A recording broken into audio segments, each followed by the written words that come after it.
Wonderful. And it looks like we have folks from the University of Washington, the University of Nebraska-Lincoln, Arizona State University, Penn State University, the Puget Sound Partnership here in Washington State, USDA Agriculture.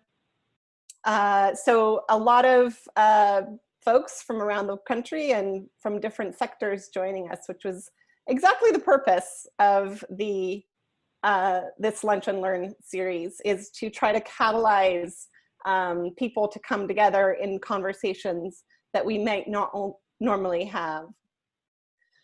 So I think I'm going to go ahead and get started. I would like to, first of all, I'll introduce myself again for those who are joining late. I'm Sarah Breslow, Social Science and Transdisciplinary Program Lead with Earth Lab at the University of Washington.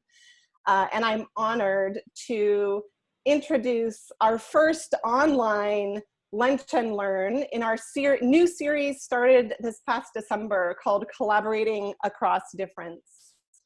Earth Lab is a relatively new institute at the University of Washington with a mission to accelerate and focus UW expertise to address large-scale environmental challenges, making a positive impact on people's lives and livelihoods.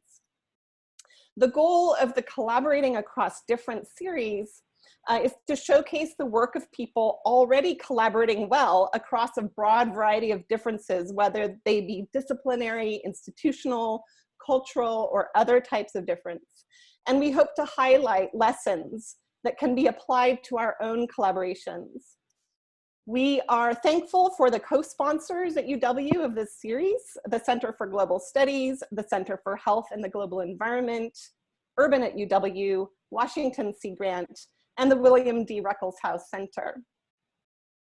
With that, I would like to introduce the director of the William D. Ruckelshaus Center, a center that's a joint effort of Washington State University and the University of Washington that fosters collaborative solutions to public policy challenges. Dr. Michael Kern is an associate professor with Washington State University Extension and an affiliate associate professor at the University of Washington Evans School of Public Policy and Governance, in addition to directing the Ruckelshaus Center. So I'm going to turn this over to Michael to introduce our guest speakers today. Thank you, Michael. Thank you, Sarah. And yeah, I wear a lot of hats, associate professor of extension at WSU, affiliate associate professor at the University of Washington Evans, and director of the center, but actually doctor isn't one of them. So thanks for the promotion, but in the interest of accuracy, professor is, or Michael is fine. I'm delighted to be asked to make these introductions. I'm on the advisory board for this multi-year, multi-institution USDA grant that you're going to hear more about issues relating to water and agriculture. And I think they asked me to be on the advisory board because of the project's focus on collaboration, stakeholder involvement, and also experience with and facilitating and participating in a multi-year, multi-institution grants like this one, including one recently that was also a USDA NIFA AfriCap project, and I'm going to let them tell you what all those initials stand for. I'll see, I've already made somebody cry. I've really enjoyed getting to know this group of researchers and the project's leadership. They have a very strong commitment to cross-disciplinary leadership, to blending biophysical and social sciences, and to making sure that that science is informed by people who are sort of closest to the ground and affected by the results. So I think you can see the relevance to this workshop series, and that's why I suggested this webinar. I'm just going to real quickly say a little bit about the people who are on the panel. Hopefully I got all the names right, and I'm just doing this in alphabetical order. And I'm also realizing when I was just cutting and pasting these that I know everybody by their first name, so I might actually mispronounce a couple of last names. If I do that, I'll apologize, because I know them pretty well, but mostly by first names. So Catherine Brazier is the PI of the project and a professor of rural sociology at Penn State University. Her research focuses on collective action networks, public participation related to agriculture, natural resources, and environmental issues. Mark Burbich, am I close, Mark? I'm not sure I see Mark's picture. Yep, close enough. Okay. Is an environmental scientist with the University of Nebraska-Lincoln School of Natural Resources. Mark has a master's degree in water resources planning and management and a doctorate in leadership studies. So we can call him Dr. Burbich. Weston M. Eaton, or Wes as I know him, is an assistant research professor at the Ag, Economics, Sociology, and Education Department at Penn State. And I can see Wes, hello Wes. Jonathan or John Loeffner, am I close, John? I don't know that I've ever needed to pronounce it for. Oh, awesome. Is agricultural entrepreneurship extension educator at Penn State Extension. Barbara Quimby, who I'm not sure I've actually met. I can't remember if Barbara was at the annual meeting, but is a postdoctoral research scholar with the Kyle Center for Water Policy at Morrison Institute of Arizona State University, with a PhD in geography from UC Santa Barbara, so go Gauchos, and San Diego State University. Oh wait, yeah, I know you, Barbara. Nice to see you. And then Walt Whitmer is a senior extension associate with Penn State Extension, responsible for statewide economic and community development, teaching, research, and education programs. And then finally, Clinton Williams is a lead research soil scientist for USDA's Agricultural Research Service, and he's been actively engaged in environmental research focusing on water quality and quantity for over 20 years. So you can see the depth and breadth of this panel and the project's leadership. And without further ado, I will turn it over to, I don't know, am I turning it over to Kathy? You are. We're turning it over to Kathy. Thank you. Let me just pull this up.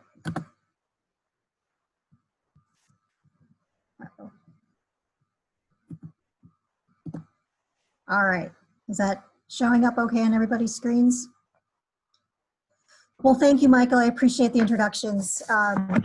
We do have quite a large team, and hopefully you'll have a chance to meet quite a few folks. We decided to do for this panel is to, I'll kick it off and give sort of the basics of the project, the goals and background of why we're doing it and what we're doing. But then each of the folks that you see listed here on the screen will add in a piece of the puzzle. And that's kind of how the overall project works, is we have particular areas in which we have core responsibilities. So I wanted to make sure that everybody had a chance, and you know, they know more about all of these pieces than I do, so it's best to hear from them directly. So I'm going to kick off our conversation and then turn it over to them for the specific components, and I'll talk about each of those components so you get the big picture. As Michael said, I'm the project director, so I do try to provide guidance and direction for our activities. It also means I get all the fun administrative tasks. And then I'll let everybody else introduce themselves as they jump in for their sections. So the core idea of our project is anchored in some of the classic literature around wicked natural resource problems. And if you're familiar with this literature, you know there's a sort of 7 or 8 components or characteristics that are characteristic of wicked natural resource issues. Of those, we're going to sort of pick on 4 because those are the ones that are the core thinking behind our project. So the idea that wicked problems involve diverse actors who have the influence over part of the problem or specific components, but their influence is limited and they can't individually solve an entire problem. To add to that, they may not agree on what the problem is, its scope, its causes or consequences, which makes coordinated action really quite difficult. The science itself that defines the problem or that characterizes the problem may be unsettled, or there may be science to support multiple viewpoints around the issue. And the role of the science and the scientists in that process may be uncertain or contested by the different actors in the issue. The issue requires behavior change of this decentralized set of actors and institutions.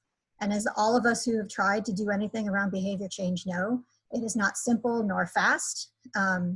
It takes substantial effort and concerted action to facilitate that kind of change. And it requires sort of multidimensional thinking. It's cognitive, it's cultural, it's social, it's physical and biophysical. And you need all of those components sort of pointing in the same direction. And for many of these issues, the resources are not readily available, at least in the scale that are needed to address it. So what needs to happen is a leveraging and a garnering of resources, and particularly from places where they may not be readily thought to be available. So our basic idea, and it's supported by literature on environmental governance, is to figure out whether stakeholder engagement can be a solution in this space of wicked issues. So we're trying to ask the question, can stakeholder engagement facilitate the processes to help those diverse actors develop a common view and develop a learning process and develop a process by which they can coordinate action? Can we gain insight into how science and scientists can effectively be engaged or incorporated into the process? Can these processes lead to behavioral change? So it's that fundamental black box of what happens in people because they engage in these processes. And then can those processes also lead to leveraging of resources and bringing resources together in creative and innovative ways? So really trying to think through the ways that stakeholder engagement can address or help to address these issues of wicked natural resource issues. So it opens the opportunity to assess what happens in engagement and peek inside what we've been calling this black box of engagement. What exactly changes in the people and the participating organizations, and how do we effectively conduct research to trace those changes and establish causality in those processes? So our project tries to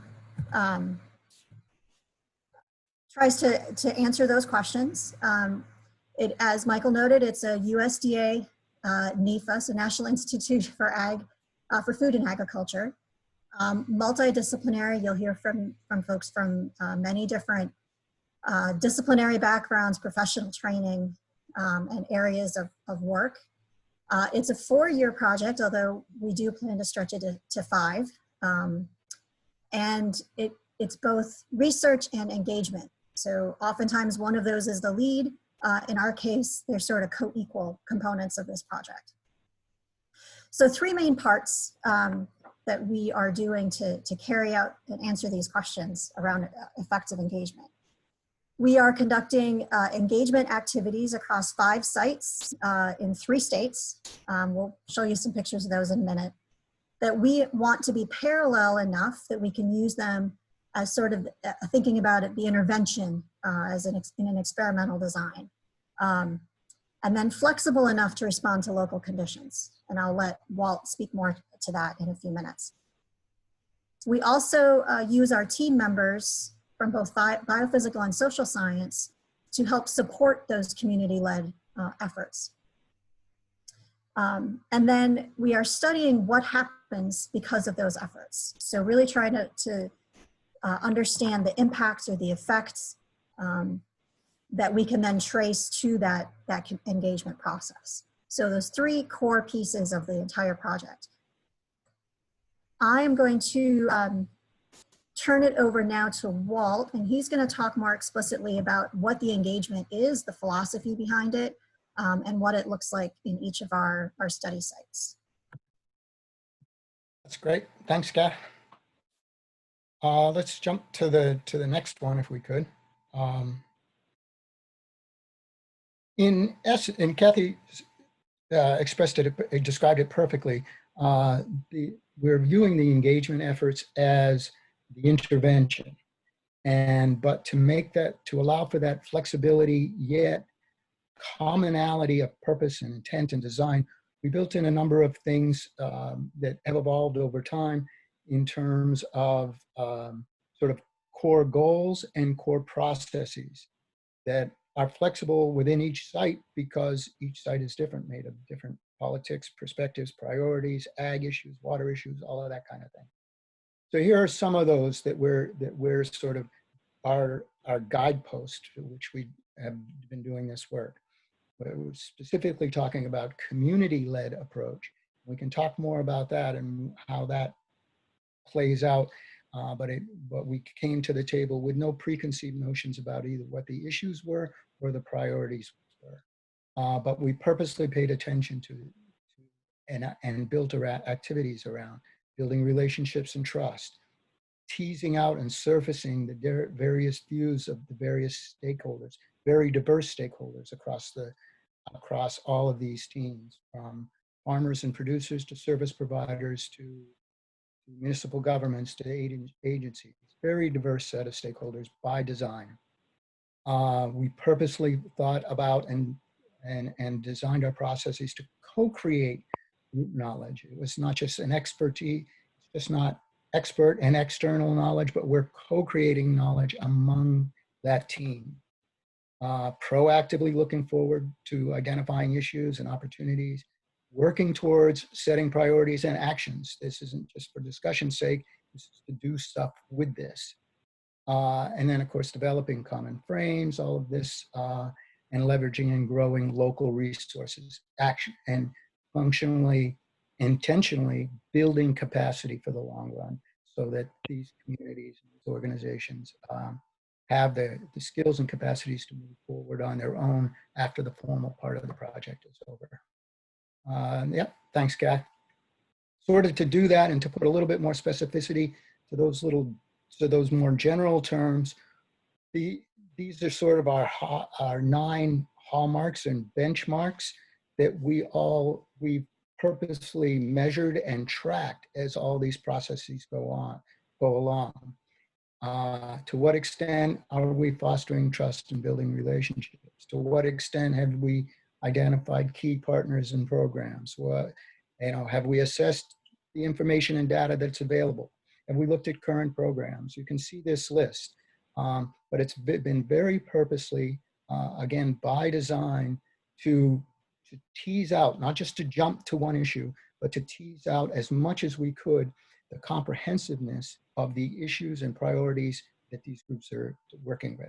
And then of course, prioritize those actions, as I said, to move beyond our formal intervention and work with them. This really captures the essence of what Kathy already sort of alluded to. We have 5 sites across 3 states. The outline that I just shared with you is more or less sort of a modified strategic planning process, but built into it and built by design, as Wes will share with you a little bit more, to incorporate many of the literature base and those kinds of things that matter to all of this thing. And then identifying those issues and social. And this last bullet is a really important one, that with the support of both social and biophysical researchers in these engagements. They were sort of our rapid response teams. They were our partners. They were our collaborators. And as we'll talk about, I hope, is all of these things mattered and contributed to the success and growth of these groups. So we'll move on now, I think, to, here's a picture of all 5 slides, or all 5 sites. And we're gonna learn a little bit more about each site in the next couple of slides. And I believe pass it on to you, Barbara. Great, thank you all. Thank you, everybody. Again, I'm Barbara Quimby. I'm with the Kyle Center for Water Policy at Arizona State University. I first want to acknowledge that our institution is located on the homelands of the Akimel, O'odham, and Pequash peoples. Our project is situated north of the Phoenix area, kind of in the north central part of the state along the Verde River. There's a communities of agriculture and growing population in this area. Most of the agriculture relies on sheep and cattle, different kinds of farming, and a growing wine industry. But it's a very arid area, so water issues have kind of been percolating for some time. The area also includes the Yavapai Apache Nation and is the historic home for multiple Native American communities. Now, water has become increasingly a complex issue as the population has grown and land use in the area has changed with increasing use of groundwater for irrigation and shift to kind of more residential developments. There's also some uncertainty in water rights in Arizona. We have an adjudication process which determines water rights, and that process is about to begin in the Verde River area. We started our project really with no in with the community at the time. We were kind of starting from scratch. This is a new opportunity to serve that community. And so we did initially a lot of interviews to learn about stakeholder interests and engage different people. From this, we built a leadership team who have identified local priorities, and they've been meeting since November to kind of create some projects to work through through the end of the year. So that's a quick overview. I'll pass it on to the next project. Thank you. Hi, I'm Mark Burback from University of Nebraska-Lincoln School of Natural Resources. I work in what I call the human dimensions of natural resource management. And as mentioned, there's two study areas in Nebraska we call the North Platte and the Central Platte area. In the North Platte, around the turn of the 20th century, wise people in Nebraska and Wyoming and people at the federal level determined that the key to settlement in the North Platte Valley and to the economy is development of irrigated agriculture. The area gets 16 inches or less a year of water, as you might be able to see in the insert of the map. It's at the far western end of Nebraska at the Nebraska-Wyoming border. And the local community-led issue that our group out there has been working with for about 15 months, our local leadership team there, is the tunnel collapse. What happened is this infrastructure that was built around the turn of the 20th century to provide irrigated agriculture to around 306,000 acres in the valley. And that tunnel that was built in 1917 collapsed, and it collapsed on July 17th, right at the beginning of irrigation season, and was not opened again until September. So right through the key irrigation season, 107,000 acres of that 306,000 acres, about a third of it, was without water. And the economy, of course, depends on irrigated agriculture. So the tunnel, as you might be able to see in that lower left-hand picture, it collapsed. So the overburden collapsed on the tunnel.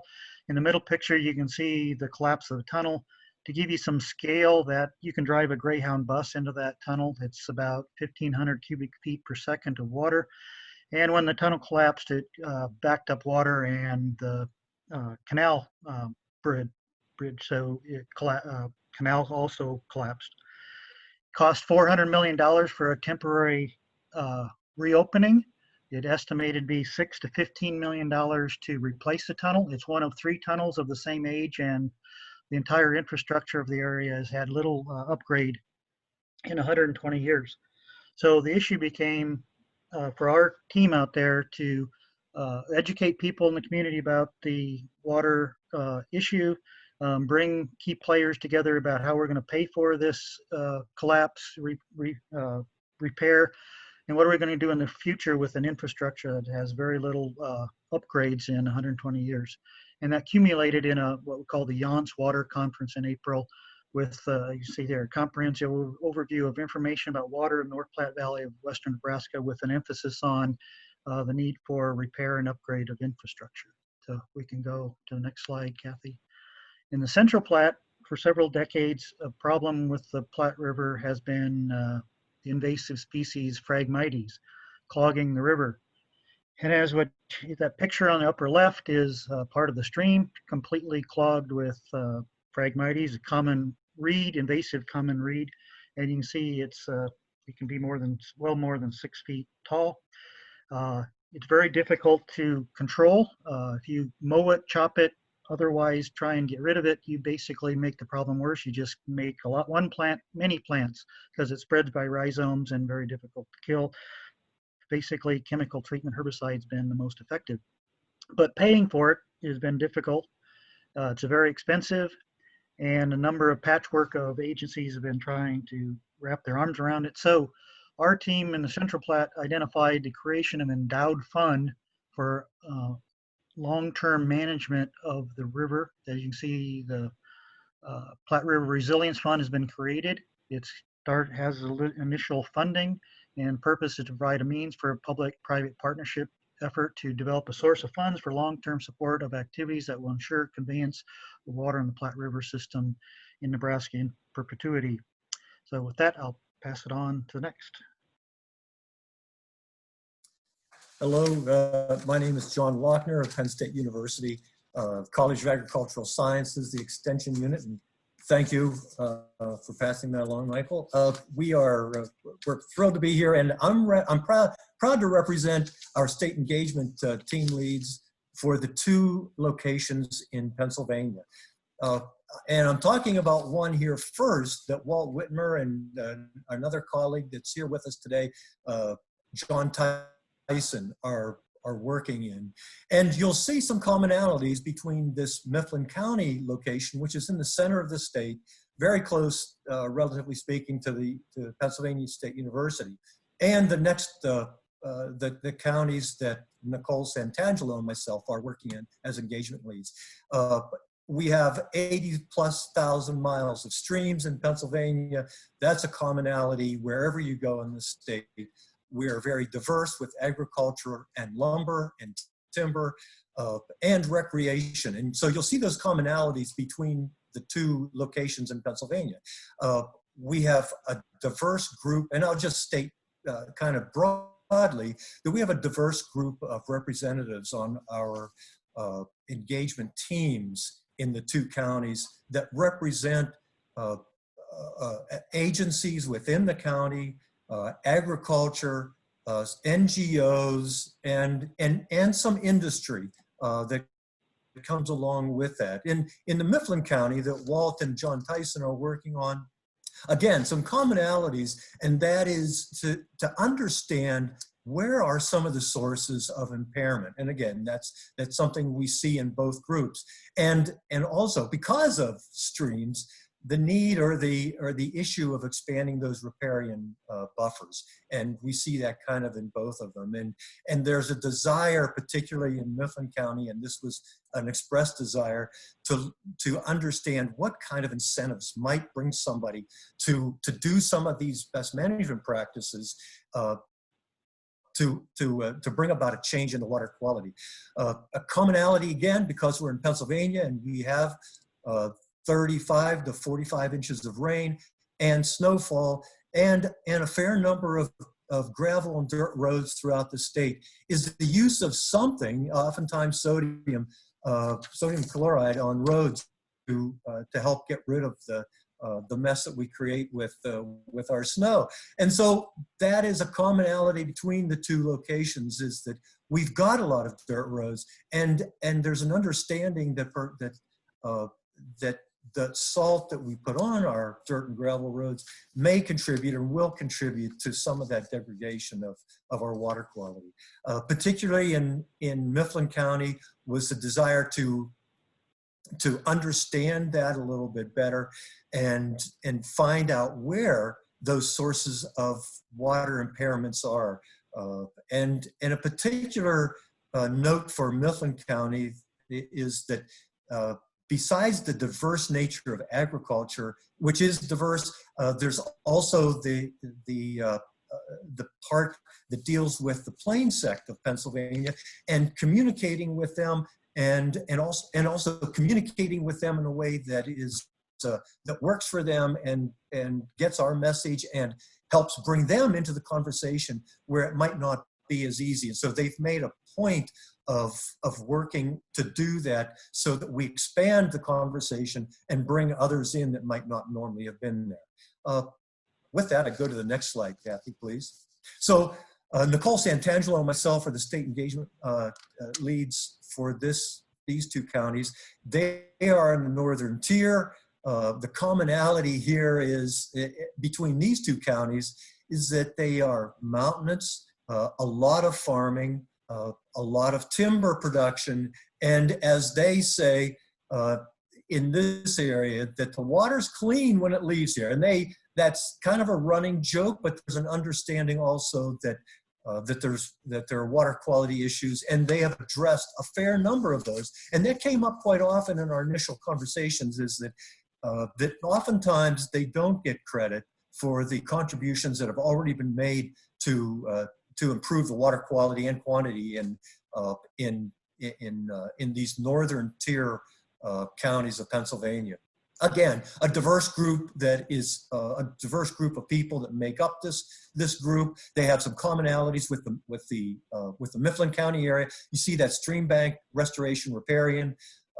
They understand and appreciate and want to know more about dirt and gravel roads, the use of salt, where, because of the number of farms and because of the hill and mountainous area, they want to know where the stream impairments come from, and part of the problem that we're going to address with another grant is understanding, because there's a lack of data on water quality in these counties, and so part of what we'd like to know is where is the impairment, or how good is the water before it leaves here, and so.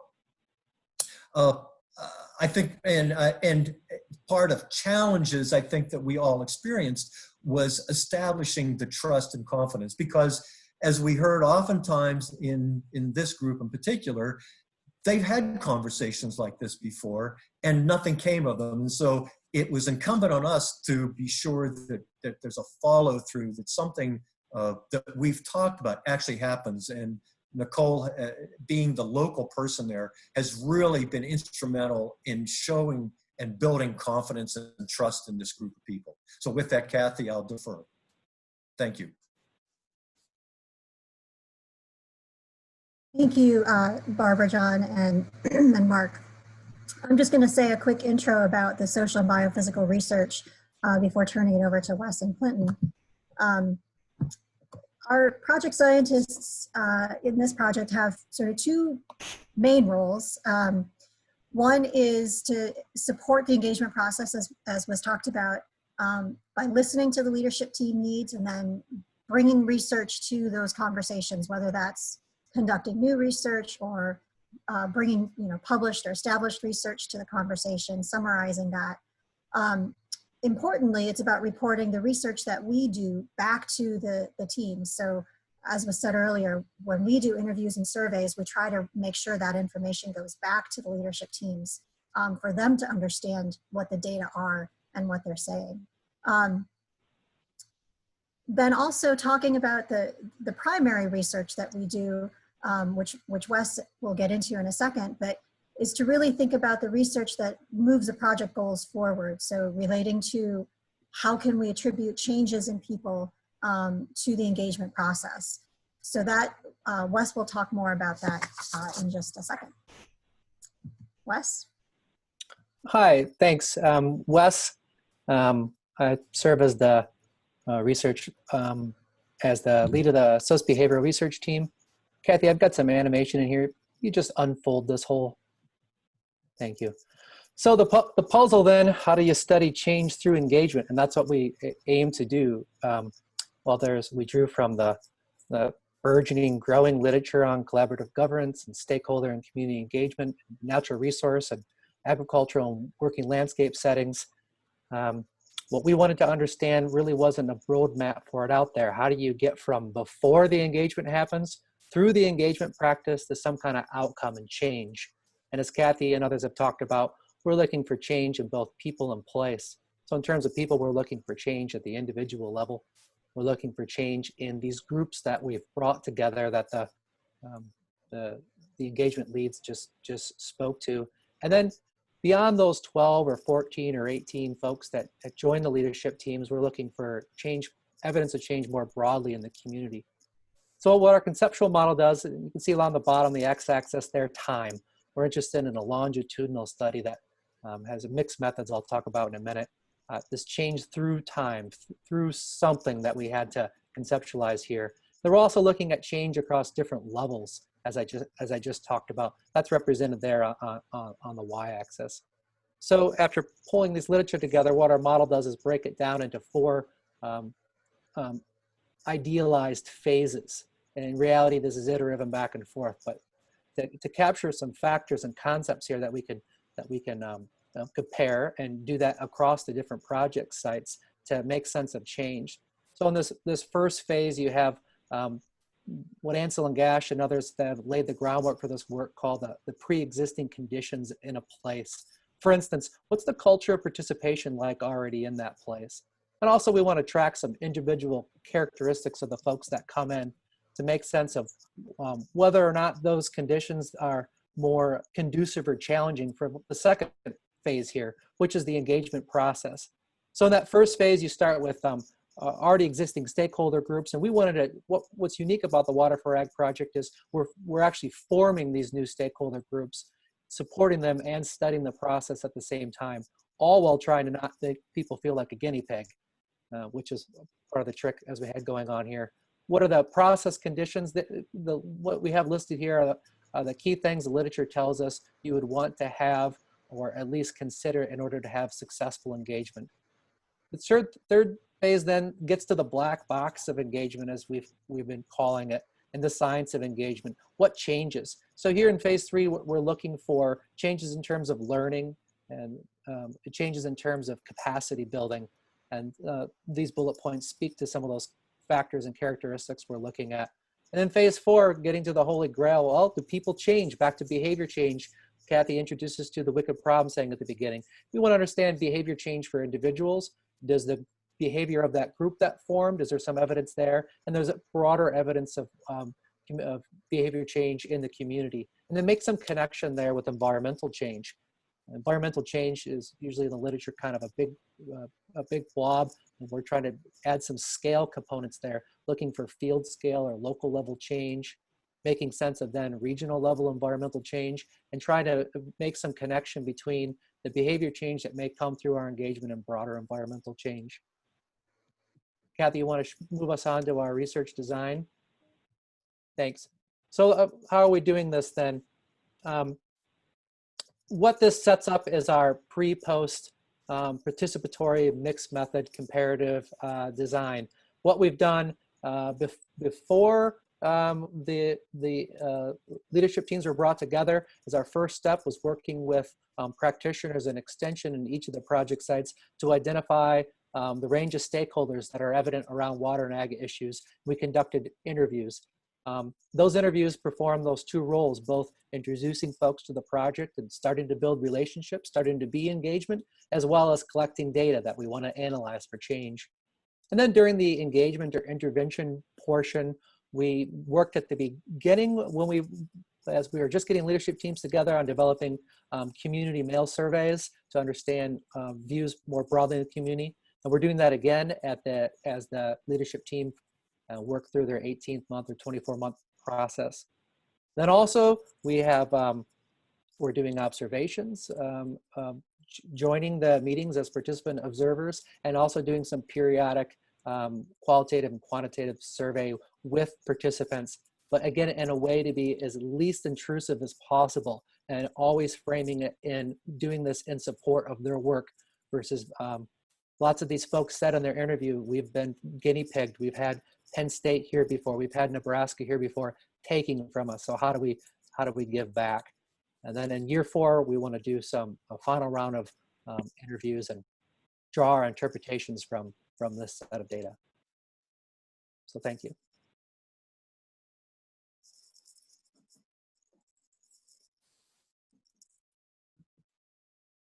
So as the biophysical research team, we, I think, speaking for all of us, we all came into this project with the hope of, we all want our research to be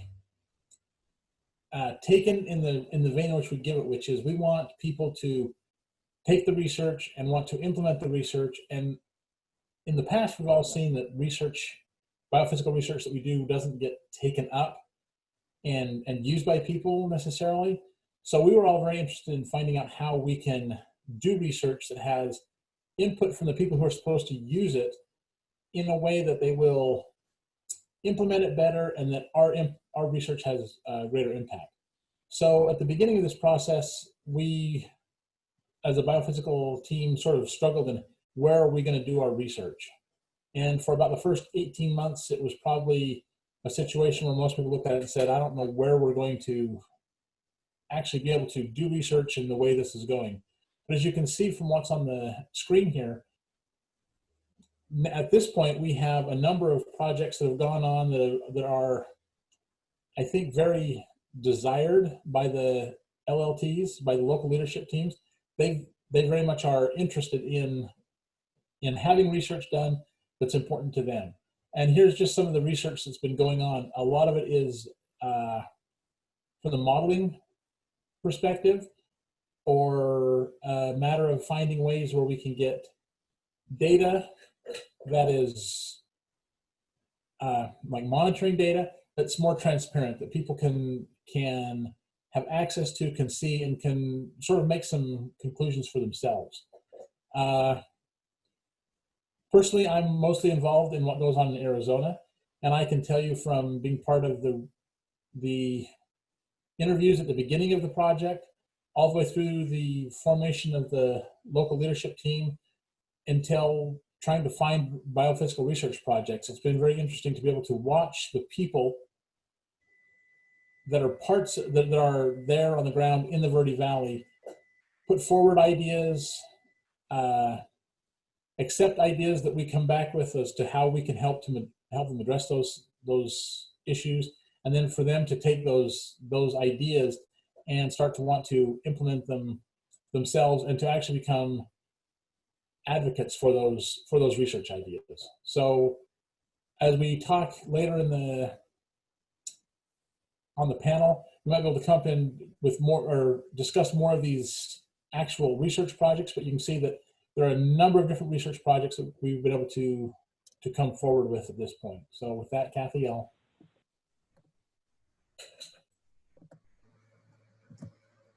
Great, thank you, everybody. Just a quick wrap up, a couple comments to talk about an overview of what we expect to accomplish or deliver in this project. First are the accomplishments that the local leadership teams themselves are producing. As you heard about, there are a lot of activities happening at each of these sites, and they have projects of their own that they have taken on and are carrying forward. Second is a series of training materials, guidebooks, workshops, materials to help people who are interested in doing engagement around water and ag issues. And then third, obviously, is publications. What are we all after as faculty? But publications that focus on what we have learned from this process, the conceptual model that Wes talked about, the research of how to do research on these engagement processes. And then more broadly, we have a paper in the works looking at what does it take to do these kinds of projects in general with the multidisciplinary and engagement components of the project. So a little bit, in the weeds, but also thinking more broadly about sharing what we have learned in this process. I should also note that we have an external evaluator who is also studying us and how we do this, what we do well and what we maybe don't do so well, that she's also working on some information there. So I hope that was helpful as background and context for the panel discussion. I apologize that we went a little bit over our allotted time. But I also just want to acknowledge that several other folks here are part of the project team and invite them as well to weigh in if there's anything that we didn't say that we should have said. If you want to know more about our project, the website is there, and you can also feel free to contact me directly. Thank you. Thank you so much, Kathy, and all of the panelists. We are now going to shift to the panel discussion part of this series or this webinar. As you noticed, the team just provided an overview of the projects that they're working on. Typically, this is our format. We invite the collaborators to give us some context for the actual project that they're collaborating on. And then we shift now into a panel discussion where we're going to probe into their experience collaborating and lessons from the process of collaboration. I just wanted to acknowledge how impressed and inspired I am by your project specifically. It's phenomenally complex and wide-ranging, and really, frankly, useful for my own work. And so I'm hoping to get back to you directly. I'm currently supporting in a research science capacity an effort called Floodplains by Design here in Washington State, which is an effort to apply integrated floodplain management across the state. And so I am hoping that I'll be able to borrow some of those frameworks that you're using in terms of your theory of change and the various metrics that you're measuring, both social and biophysical. So expect a follow-up email from me there. So I want to dive into the panel questions. And the very first question seems deceptively simple. Why did you decide to collaborate? And a transdisciplinary project is almost always extremely complex. And in your case, you have an enormous number of working parts. You have biophysical and social scientists. You have multiple different locations across the country, each one of those with its own complex ecosystems and social systems within it. You're collaborating not only among yourselves as researchers, but also with practitioners, with stakeholders, with landowners. So this is daunting. This takes an extra special amount of time and effort, probably above and beyond what your day job is, quite frankly. So why? There's a lot of risks involved here. Why did you feel it would be worthwhile to enter into this collaboration? Why is it worth those risks? And as we noted, this is an opportunity for each one of you to make a high-level statement on this question, so we can hear from each of you right off the bat. Thank you. Why don't we start with Kathy, and then Kathy, go ahead and ping the next, and hand off your baton. Great, thanks, Sarah. So I don't know that I have a high-level comment, but the idea of this project was born of many late-night car rides with Walt. I was in extension for the first 10 years that I was at Penn State, and this is the kind of project that we saw as what's really needed to advance our knowledge of how to do this right. What works, what doesn't work, and why does it work? So really diving into the knowledge base to try to figure out why to do this. In terms of complexity, I would say I was probably a bit naive when we started, and I think that's probably healthy for a lot of folks, because otherwise I'm not sure we would do these kinds of projects. And I think the complexity only emerged as or at least our understanding of the complexity emerged as we really tried to operationalize all these parts. And one last thing I would say is that I was in a position to take on the kind of risk that comes with this project as a more senior faculty member. And I also have colleagues who are very supportive and encourage actually interdisciplinary work.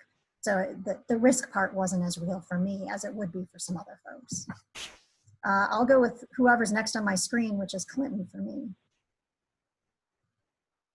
So I got a part of this project because, in essence, I was at Penn State giving an invited seminar, and the call had just come out the year before we got it, and we started discussing sort of, as a biophysical scientist, I was interested in finding how to do my research in a way that it had more impact.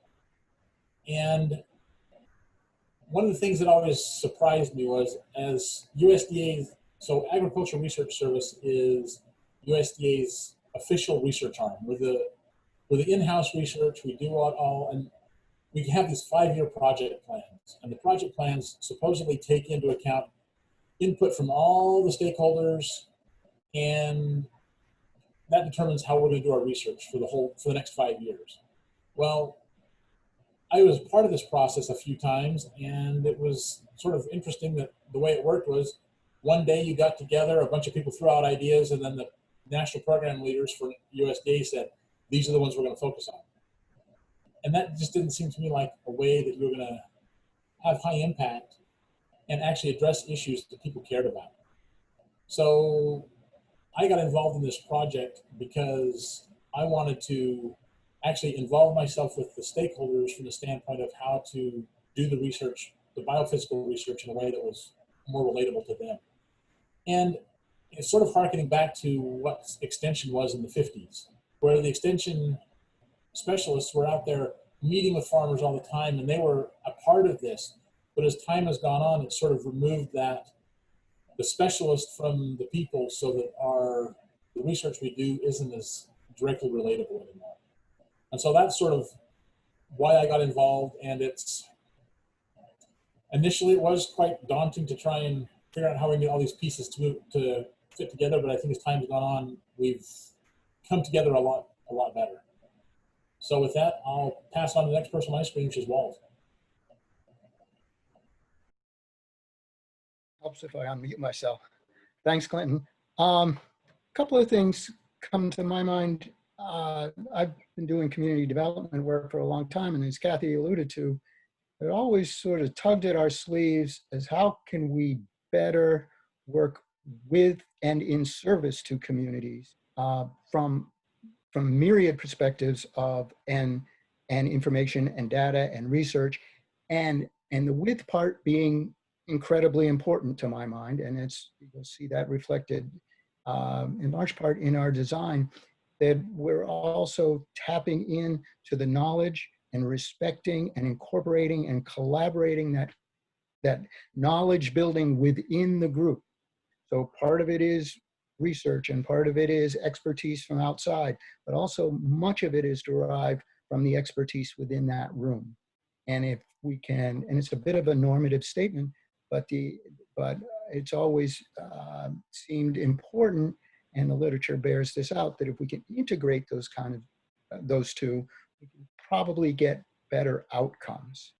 And so there's that kind of tug that we sort of work towards, and the sort of a corollary to that, and to a bit of what Clinton was just saying, it took us a while for them to sort of be comfortable enough with each other and the process and us, until there was an opportunity to actually identify research objectives, right? Because they also had plenty of other things that were important to them, from information and learning to discussions to all those kinds of things.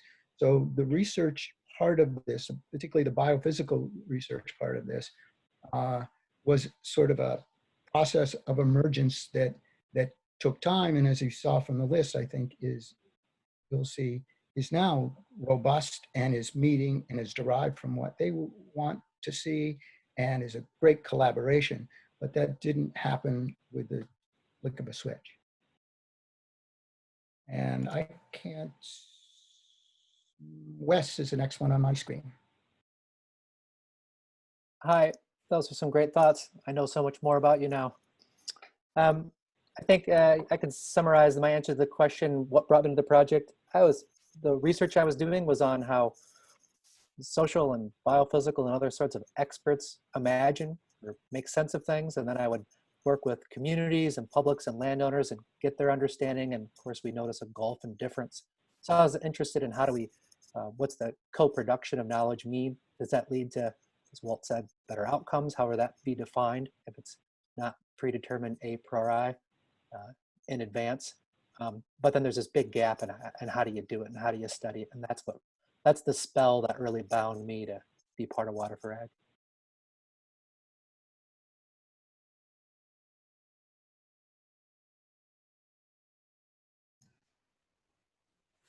I guess Mark. Barb, okay, there you go. Sorry. Sorry, Barbara. Sarah, you did a great job of summarizing some of the challenges with transdisciplinary research, the complexity, the risk, that, and we've talked a little bit about wicked problems and how complex they are. I'm going to throw that up on its head a little bit and say that's the very reason I was attracted to collaborate. The complexity, these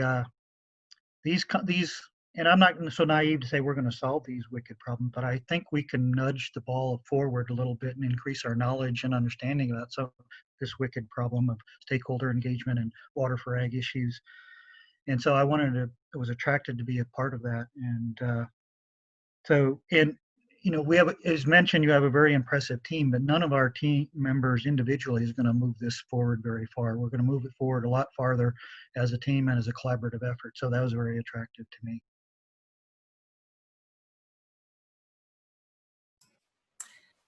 Hi, thank you. Yes, I very much agree with much of what's been said already. For me, I was coming to this as an environmental social scientist who wanted to find kind of a project that was understanding that complexity and seeing all of this as a process for stakeholder participation and engagement and answering important questions, making sure that they're in the loop from the beginning and even part of the initial organization of what the questions should be that we're trying to answer. So when I saw that kind of being the goals of this group for me personally, that aligned a lot with what I want to understand and what I think is becoming more of a norm. I think as we're trying to address these complex issues, I think there's going to be more research of this type that tries to unite different disciplines and bring them together. So finding this process, this way to communicate, to share knowledge with experts, stakeholders across disciplines. Like Mark said, that complexity is why I'm here, because I wanted to see how do we pull that all together, especially in different sites with different environments. What are the commonalities that we can find that work for everybody in some fashion? So for me, it's been very exciting to be part of that and to understand it from a, especially from a small scale food systems view. How are these producers who are so connected to the land and so connected place, how are they perceiving these large scale issues like water management? So this cross-disciplinary, interdisciplinary work is definitely what attracted me here. And I think institutionally, speaking a bit to what Walt said, I think for the Kyle Center and for ASU, this was a great opportunity to serve a community that we wanted to be more involved with, to reach out and understand what their needs were so that we could better support them and facilitate some of the processes that are going to take place down the road, the legal processes that are coming for them in terms of water legal rights. So that was kind of the context for us. So I'll pass that along. Thank you. Wonderful. John, did you have a chance to respond? I'll make it very short, Sarah. It wasn't so much, when you're in the extension organization, sometimes it's not just how you get into it, but for me, it might be as much why do you buy into it? And having worked in the oil and gas energy development side of education for a long time, and working with communities, diverse communities, local elected officials, and in the energy development, there's a lot of water involved. So now you have that combination of all the things that we work with in energy development from a different perspective, and seeing how you might integrate some of the things we learn here into the education that goes along with oil and gas energy development as well. So thank you. Wonderful. Thank you for that. And you can already see that it's really, I think, quite generative of good insights into what makes this collaboration worthwhile, and the various factors, having some job security, interest in complexity itself, wanting to serve local communities. There's a lot of great motivating factors that galvanize people into doing this difficult work. So we are sort of, delayed in our schedule, unsurprisingly. I don't know that it would have been possible to stick to such a, concise schedule given, honestly, how many panelists we have and how complex your project is. So no big deal.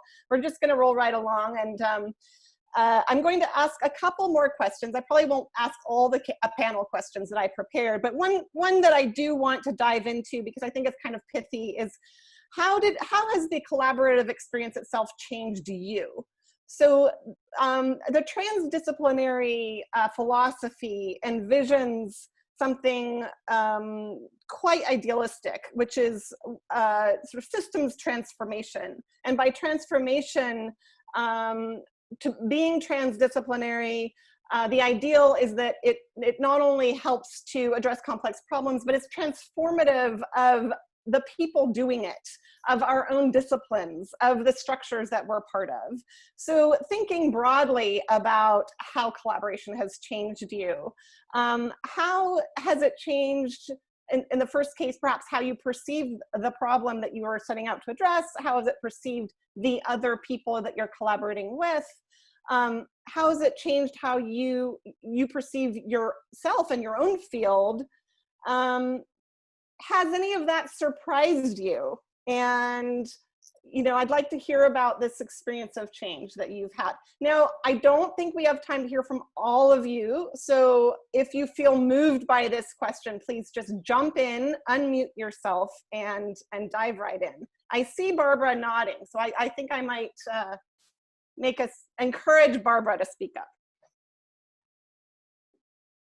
Well, I know, I just think it's a wonderfully complex and personal question, because this is something that it's very easy to look at this process in a very distant analytical way, but in truth, for many of the people on the project, this is, there's a lot of personal connection.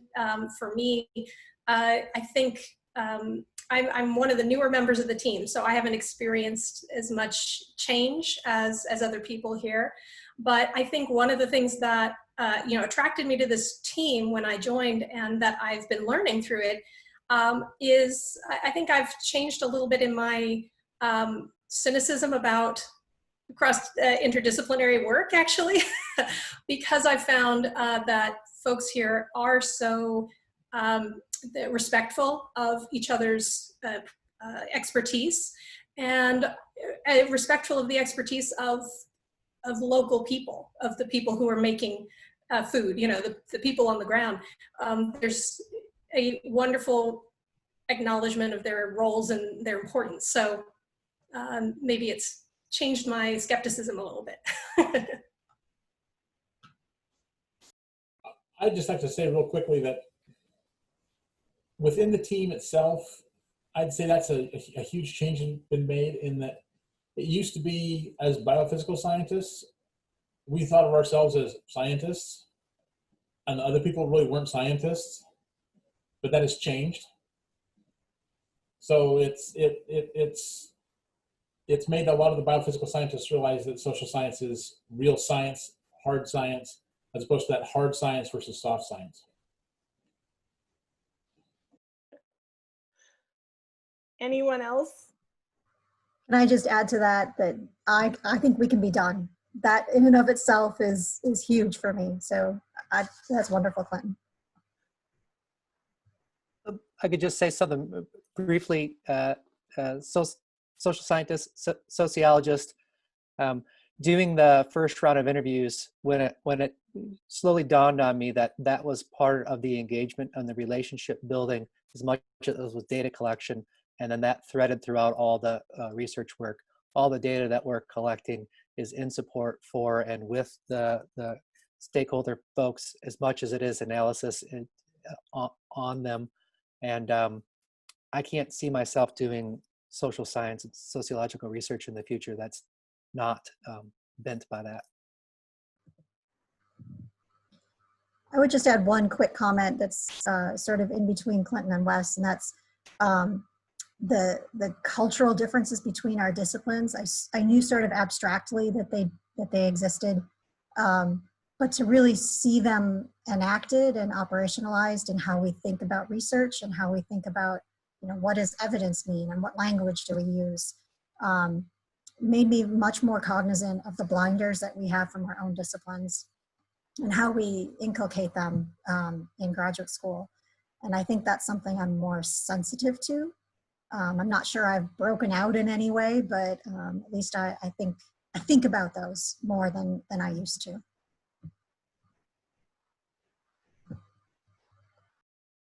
Wonderful. Well, thank you very much. And I have to, as an impartial social scientist, I have to agree the work is done if we've agreed that social science is science. So, I am going to ask one more question and then we'll have a chance to turn it over to audience Q&A. So what I'd like you to leave this audience with is some concrete advice. In your experience, what were some of the concrete things that you did? Perhaps it was particular ways of structuring conversations.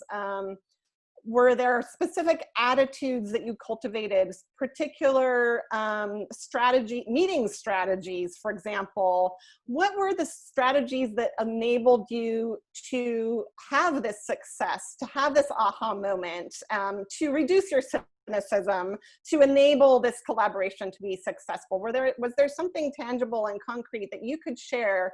And this time I'll give each one of you a chance to think about what do you want the audience to take away that they could implement in their own collaborations that would be useful? And maybe I'll ask Walt. I don't think we've heard from you recently, so I'll ask to start with you, and then we'll move around in a pass the baton fashion. Great, thanks, Sarah. Maybe I'd put a little bit of twist on it from a collaboration perspective. It's not internal to our team, but collaboration with our stakeholder groups. And I think that's really an important kind of piece of this. And I already alluded to it a little bit, but the importance of respect and acknowledgement of their lived experiences and how that absolutely influences or makes or breaks even a particular effort in a stakeholder engaged kind of environment. And that takes a certain frame of mind. It takes a mindset on everybody's part, right? Because if one part of our team is not aligned with that sort of basic intent or purpose or strategy or expectation, then we're going to be undermining the processes or the potential success with our stakeholder groups on the ground. And that took some time we had to talk through that. We had to delve deep into what that meant. And I ultimately think we were quite successful in doing that. But because we were coming from different disciplines and different expertise and expectation sets, it did take us sort of purposeful attention.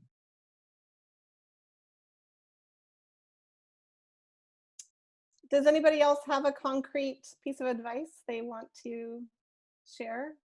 Well, I'd like to say one thing, and that is that we couldn't have done this if we started now, because I think a huge part of what made this work is being together, is not being together on Zoom, but being together. And that really makes those, whether it's with the local leadership teams or whether it's just us as the scientists being together in rooms, that is really what made it come together as a project. I'll second that and just add, we built into the project one face-to-face meeting a year. And if I were to do the budget again, I would do at least 2 a year. And I know that that would be a tough tug on everybody's time, but there has been no substitute for spending time together and getting to know each other as people. And sort of, we've talked about this in engagement circles, but sort of that multidimensional nature of all of us. Drinking scotch with Michael and, having a chance to just really understand what we're all about and what drives us makes a huge difference when you do have disagreements that you have to work through. I know Wes wants to jump in, but since I have the mic, I'm just going to add one thing and then I'll shut up. I think two things I would add to this is that making sure that there are always pathways for dialogue. Sometimes there are contentious relationships, but looking for ways that you can still have a dialogue with a person, whether that's a phone call or an email exchange or some way to keep that conversation going that you can then blossom into a larger, more fruitful discussion. And and being open to drawing on resources from outside of the team. I will say, and this is not just because Michael's on the call, but our advisory team and our external evaluator have been unbelievably helpful in nudging us when we needed to be nudged, when we didn't want to confront things, and in helping us see pathways that we didn't see ourselves, and being the coaches on the side. That's been really, really helpful. So I would recommend that to anybody who is thinking about doing a project along these lines. And also for the last annual meeting, we had some external facilitators. And that was, I don't have the right words to say how helpful that was. It was so helpful in moving the conversation and also taking the burden off the sort of central part of the team to manage the whole process. It was really, really helpful. So I'll shut up. I wanted to add a couple of things. One, tapping into what Kathy just said, being flexible in your communication. So when we're working within the project and different project teams, we were holding group team meetings, and only certain kinds of communication can happen with that through Zoom. And met some challenges and some disagreements that weren't being resolved, and changed to some one-on-one conversations. And as Kathy said, finding other ways to keep conversations open. And I see this happening also with the engagement team and the leadership teams, meeting not just in person, but there's also some of our project sites have poor phone access or internet access. So letter writing, visiting people, making phone calls, willing to meet at flexible times and places.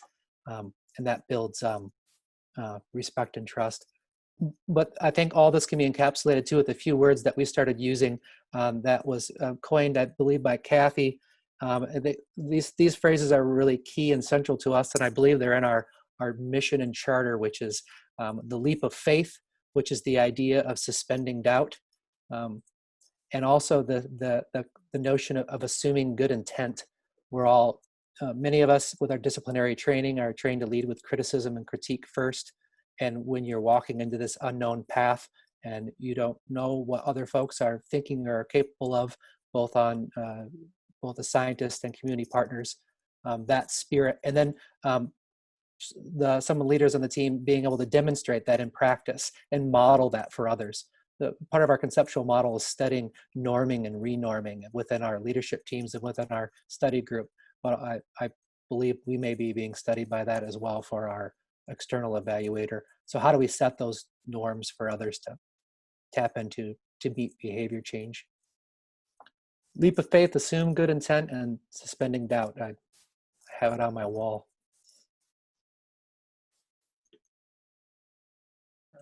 If I could add something about working with the local leadership teams and local stakeholders, is a couple things, take-home things that I have is persistence, keep them talking, and remain open to possibilities. So our process in these working with local leadership teams with identifying an issue was to share with them the results of extensive interviews we did with stakeholders in the area, and say, here's all these issues we learned about.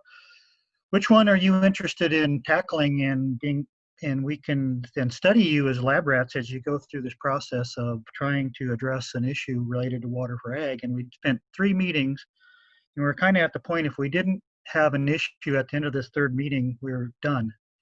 And at the end of most of the way through that 3rd meeting, we asked them, what's the issue you'd like to tackle? And he said, none of these. And I was like, crap, we're dead in the water here. There's nothing that's attractive to this Central Platte local leadership team that they want to work with. So we kept them talked some more about other things that might be issue. And then someone just said, well, invasive species in the Platte River, that's a sandbox we could play in. There isn't a specific agency that's in charge of that. It's been a patchwork of different agencies with mixed results. And so that's it. And then the light just went off, and from there it just took off. But if you hadn't been persistent and kept them talking, open to possibilities, we'd been dead. And so it was like, phew, we made it. Thank you. I think I'm going to ask for perhaps from Kathy, any final parting thoughts or comments you'd like to leave with the panel and the audience today? Nothing great. Just a thank you to Sarah and the whole team, and to Michael for helping to make this happen. It's been a lot of fun thinking through how to convey the whole project, and to working with this group to pull that together. And a thank you to everybody for attending, and an invitation that if you want to learn more, we're happy. Any one of us would be happy to talk more about the project. Wonderful. Well, I'm going to be the first person to call you because I think you have so many lessons for our work here in Washington State. And I think I'm also going to be following up with Michael because this is a good reminder to collaborate with the people who are in my own university on some of our joint interests. So I want to sincerely thank the panel who've joined us from around the country, who've all braved the Zoom format, and for helping me with my first Zoom facilitation of such a dialogue. So thank you so much. Thanks to Constance McBaron and Lindsay Heaney here at Earth Lab, who were instrumental in organizing this event and have been behind the scenes managing the Zoom and the chat. Thank you again to Michael for the wonderful introduction and for making the link to this group. I want to remind everyone on the call that Earth Lab intends to host additional lunch and learn events. We may continue with the collaborating across different theme. We have yet to decide what our next theme and speakers will be, but please keep an eye out for those events on our website, and via the website you can join our weekly mailing, and you can also join a quarterly newsletter depending on how frequently you want to stay in touch. So please, please join us for our next event. And another round of applause for the panel. Thank you to everyone. I think we'll sign off now, and I wish you all a very good day. Stay healthy, and we hope to see you in person sometime soon. So best wishes to everyone. Thank you. Thank you, Sarah. Thank you, everyone.